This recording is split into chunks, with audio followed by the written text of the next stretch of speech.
हरे Krishna. Hello दोस्तों, welcome to our channel अंतर यात्रा विद स्मृति। बचपन की एक आदत जो कि आपकी पूरी जिंदगी बदल सकती है और आपके लाइफ का एक पार्ट भी हो सकता है और आपके लाइफ को एक नई दिशा भी दे सकता है। ये तो आप सब जानते ही होंगे कि एक एक आदत अपने लाइफ की होती है, जीवन की होती है, जो कि पूरा जीवन पलट दे सकता है। ये मैं अपनी कहानी आपको सुनाने जा रही हूँ, मेरे बचपन की कहानी, जो कि मेरी एक आदत थी बचपन में सीखी हुई, जो कि मेरी पूरी लाइफ को एक न्यू डायरेक्शन दिया है उसने। चलिए अपनी कहानी शुरू करते हैं। स्टोरी टाइम है। एक दोस्त और एक दोस्त को बता रही है। ये समझ लीजिए, जब मैं छोटी थी ना, आप सब लोग जानते होंगे कि सीमा अरविंदो, इनको तो आप सब लोग जानते ही होंगे। मेरी बचपन की स्कूलिंग सीमा अरविंदो स्कूल में हुई है और जहाँ पर ध्यान ही उस स्कूल का बेस था, अभी भी है। जब मैं छोटी थी ना, तब मेरा एडमिशन सीमा अरविंदो स्कूल में हुआ और वहां जब मैं गई, मैं 4 साल की थी, तब मैंने स्कूल ज्वाइन किया था। और वहां पे इतने अच्छे टीचर थे और ध्यान ही उसका बेस था। और वहां पर हम सब बैठते थे और म्यूजिक चलता रहता था और बहुत सुंदर से हम ध्यान करते थे। अच्छे अच्छे प्रेयर्स किए जाते थे और उसके बाद जाके पढ़ाई स्टार्ट की जाती थी। और वो जो आदत थी, मैं कैरी करके रही थोड़े जब बड़ी हो गई तब तक। और घर पे भी मैं ध्यान करना पसंद करती थी, ध्यान करती थी। लेकिन वो होता है ना कि जो चीज आपको बहुत पसंद है, शायद ईश्वर आपको उसी पर ही टेस्ट लेते हैं। तो मेरे पापा ने कहा कि तुम इतना ध्यान क्यों करते हो। मैं तब बहुत छोटी थी। पापा ने कहा कि तुम इतना ध्यान क्यों करते हो। उन लोगों का भी डर रहता है कि कहीं ये पढ़ाई वगैरह छोड़ ना दे। और बहुत छोटे छोटे बच्चे भी जैसे इस लाइन पे आ जाते हैं, मेडिटेशन लाइन पे आ जाते हैं और जैसे कि घर से थोड़ा दूर हो जाते हैं, सांसारिक जीवन से थोड़ा दूर हो जाते हैं। तो मेरे पापा को यही डर था कि तो स्कूल से बाहर निकल कर ले आए और एक दूसरे स्कूल में डाल दिया बचपन में। और जब भी मैंने करने की कोशिश की, जैसे कि कैंडल लगाकर ध्यान करना, ऐसे ही चुपचाप बैठकर आंखें बंद करके सांसों पे ध्यान करके मेडिटेट करना, तो मेरे पापा को पसंद नहीं आया। उन्होंने कहा कि ऐसा मत करो, अपने पढ़ाई पर ध्यान दो। शायद उनको कोई डर था कि ये जो फैमिली लाइफ है संसार से दूर ना हो जाए। इस तरह होगा नहीं कि हाँ, घर पे बैठ के भी हम ध्यान कर सकते हैं और इससे कंसंट्रेशन बढ़ता है और बच्चों की पढ़ाई भी बहुत अच्छी होती है। शायद पता नहीं होगा, इसलिए उन्होंने मुझे ब्रेक किया। और जो होता है, पापा मम्मी की बात है तो माननी पड़ती है और वो आदत छूट गई। मेरा रुचि है, मेरी रुचि उसी में ही थी। जब मैं बड़ी भी हुई तब भी मैं वही मेडिटेशन को पकड़ने बैठी कि जहां पर भी मिल रहा हो। एक इंस्टीट्यूट में गई, वहां पे मेडिटेशन सीखने की कोशिश की, बैठी और मुझे ध्यान लगाना बहुत पसंद था।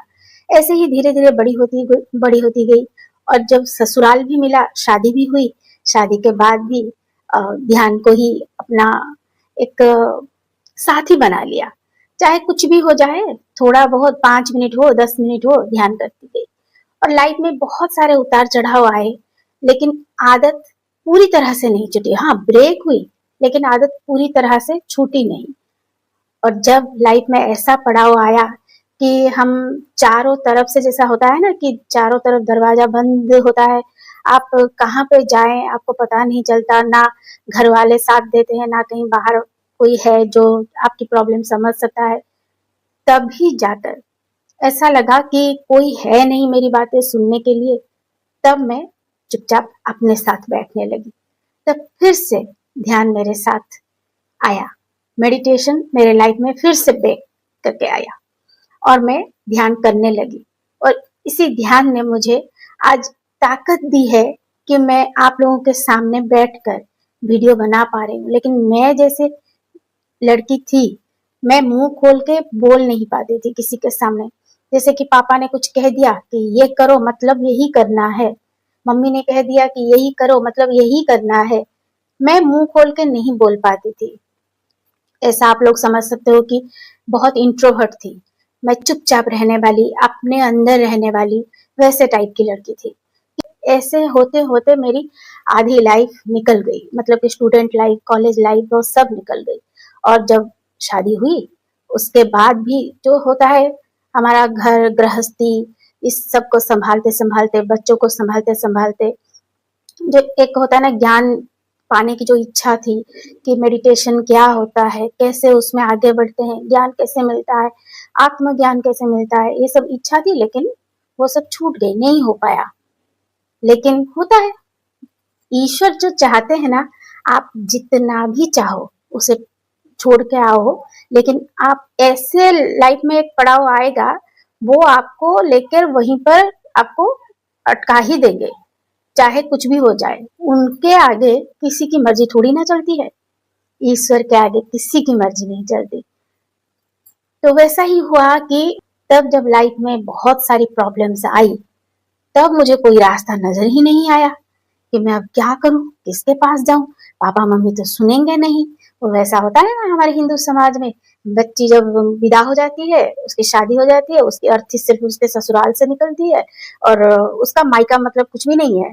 आप जाओ, अपने घर में ही रहो, अपने घर के बारे में ही सोचो, अपने बच्चों के बारे में ही सोचो, वही वही तुम्हारा सब कुछ है, यहाँ कुछ भी नहीं है। वैसे ही आप किसके पास जाओगे, ना कोई मायका है, मायका होते हुए भी कोई समझने वाला है नहीं, और ससुराल में सब अपने धुन में मस्त है, कौन सुनेगा। आपको काम करना है, मतलब करना है, आपकी प्रॉब्लम कोई सुनने वाला है ही नहीं। उस वक्त कोई नहीं था, सिर्फ राधा रानी थी, सिर्फ कान्हा जी थे मेरे साथ, जो कि मेरी बातें समझते थे। और बोलते हैं ना, जब आपको सब कुछ मिल जाता है तब आप ईश्वर को ध्यान करते ही नहीं हो, लेकिन यदि कुछ अभाव रहता है, कोई प्रॉब्लम्स रहती है, तब आप ईश्वर को ध्यान करते हो, ईश्वर के पास जाने की कोशिश करते हो।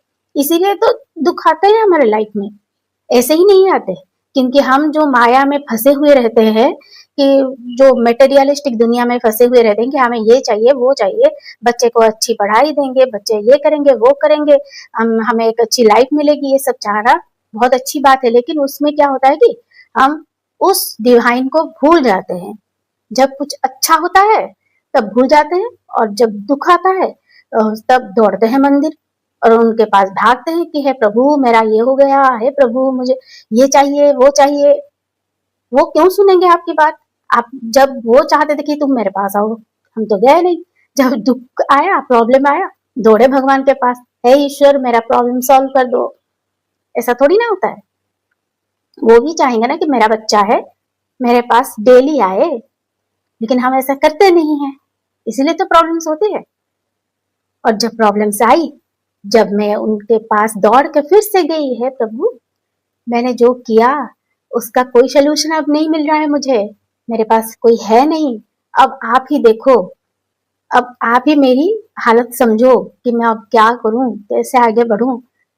तब जाकर फिर से ध्यान मेरे लाइफ में आया। बहुत सारी, जब इंसान की इच्छा होती है ना, तब देखना कैसे सब कुछ सही से एक के बाद एक होता जाता है। गुरु भी आ जाते हैं आपके पास, मेंटोर भी आ जाते हैं आपके पास, और आपको ज्ञान देने के लिए लोग भी आ जाते हैं, लेकिन आपकी इच्छा उतनी ही होनी चाहिए, एकदम भीतर से, बहुत ज्यादा, तभी जाकर होता है। नहीं तो वो भी क्यों सुनेंगे, उनके पास इतने सारे काम है भगवान के पास, वो थोड़ी ना बैठे हुए हैं सिर्फ तुम्हें सुनने के लिए, नहीं ना। तो उतनी इच्छा भी होनी चाहिए। मेरे अंदर ऐसी आग लगी थी कि मुझे कुछ जानना है, मैं कैसे अपने लाइफ को ठीक करूं। एकदम चारों ओर से, चारों तरफ अंधेरा ही अंधेरा था, सब द्वार बंद थे, ना कोई भी सुनने वाला नहीं था, ना मायका ना ससुराल, कुछ भी नहीं। तभी एकदम हार गई थी, तब मैं ध्यान को फिर से अपने लाइफ में इंट्रोड्यूस किया, फिर से लाई और डेली ध्यान करना स्टार्ट की। तब याद आया कि अरे मैं तो बचपन में करती थी लेकिन छूट गया था, लेकिन ये जो आदत बीच बीच में आती थी फिर से चली जाती थी, अब उसको जाने नहीं देना है, उसको पूरे लाइफ में पकड़ के ही रखना है। लाइफ टाइम जब तक जिंदा हूं जब तक मेरी सांसें चल रही है, आखिरी सांस तक इसको पकड़ के ही रखना है। तब जाकर रास्ता खुला और बहुत सारे गुरुज भी आए, मेंटर्स भी आए, उनके साथ बैठ के ध्यान करना, सोल जर्नी क्या होती है, आत्मा ज्ञान क्या होता है, ये सब जानते जानते थोड़ी बहुत, जैसे बोलते हैं ना, समंदर में थोड़ा सा पानी जो होता है वो ही ज्ञान मुझे मिला है और उसी को लेके अपनी लाइफ को चला रही हूँ और चाहती हूँ कि मेरी थ्रू यदि आप लोगों के पास पहुंच जाए ये बात, तो किसी की भी उन्नति हो जाए, किसी के लाइफ में भी कुछ यदि अच्छा हो जाए, तो मैं ग्रेटफुल हूँ कि हाँ, भगवान जी ने मुझे जो दिया है मैं किसी को पास आउट कर पा रही हूँ बस। क्योंकि ध्यान एक ऐसी चीज है जो कि पूरी लाइफ आपकी बदल सकता है, ये मैं गारंटी के साथ बोल रही हूँ, सच बोल रही हूँ। ध्यान एक ऐसी चीज है जो आपकी लाइफ को पूरी तरह से एकदम से बदल सकता है, पूरा गारंटी दे रही हूँ मैं, क्योंकि मेरी लाइफ हेल्थी एकदम नरक, उसमें से मैं बाहर आई हूँ। वो स्टोरी मैं आपको किसी और दिन सुनाऊंगी कि क्यों, कैसा नरक था मेरी लाइफ, मेरा जीवन कैसा नरक बन गया, कितनी अच्छी लाइफ से लाइफ थी मेरी। बचपन की बात बोल रही हूँ, कैसी थी, कैसे शादी हुई और उसके बाद कैसे मेरा लाइफ पूरा एकदम नरक बन गया और उसमें से मैं कैसे बाहर निकली। लेकिन इतना बता देती हूँ आपको, मेडिटेशन ही एक अस्त्र है जिससे आप ये सारी चीजों से बाहर निकल सकते हो। तो मैं आप सबसे विनती करती हूँ कि ध्यान को इंट्रोड्यूस कीजिए अपने लाइफ में और चमत्कार देखिए। और उसके बाद ध्यान के साथ साथ कैसे नाम जप मेरे लाइफ में आया। हम सब बचपन से यही जानते हैं कि जो गायत्री मंत्र होता है, ओम भूर्भुवः स्वः, वो गायत्री मंत्र होता है, चारों तरफ बजता है, मंदिरों में भी बजता है। और मेरा एक ही नाम जप था बचपन में जो मैं बोलती रहती थी, मंत्र जो है ओम नमो भगवते वासुदेवाय, ये मैं हर वक्त बोलती रहती थी। उसका मतलब क्या है ना पता था, ना ही उसे क्या होता है पता था, कुछ भी नहीं। बीच में छूट गया और उसके बाद जब मैंने पकड़ा फिर से लाइफ अच्छी होने लगी। लाइफ अच्छी कैसे होती है? जब आपका दिमाग अच्छा होने लगता है, आपका थॉट प्रोसेस अच्छा होने लगता है, आपके दिमाग में जो विचार आ रहे हैं वो अच्छे होने लगते हैं, तो ऑटोमेटिकली लाइफ भी अच्छी होने लगेगी ना। आपके साइड में कौन है कौन नहीं, वो सब क्या कर रहे हैं, आपके साथ कैसा व्यवहार करे, वो सब दिखाई तब देता नहीं है। सिर्फ एक ही चीज दिखाई देता है, ईश्वर है और मैं हूँ, बस। वो नाम है और ध्यान है। मैं बोल रही हूँ, मेरी मतलब कि वो इमोशन ना आ जा रहे हैं, बहुत जुड़ाव है नाम जप से भी। नाम जप के बारे में किसी और दिन बताऊंगी। आज सिर्फ मेरी एक बचपन की जो आदत थी वो कैसे मेरे लाइफ को अच्छे से आगे बढ़ा के लेके गई, एक नई दिशा दी, उसी के बारे में मैंने आपको बोला कि ध्यान मेरे लाइफ का एक पार्ट बन गया है और मेरे लाइफ को हेल्थ से हेवन तक लेने का एक सफर है।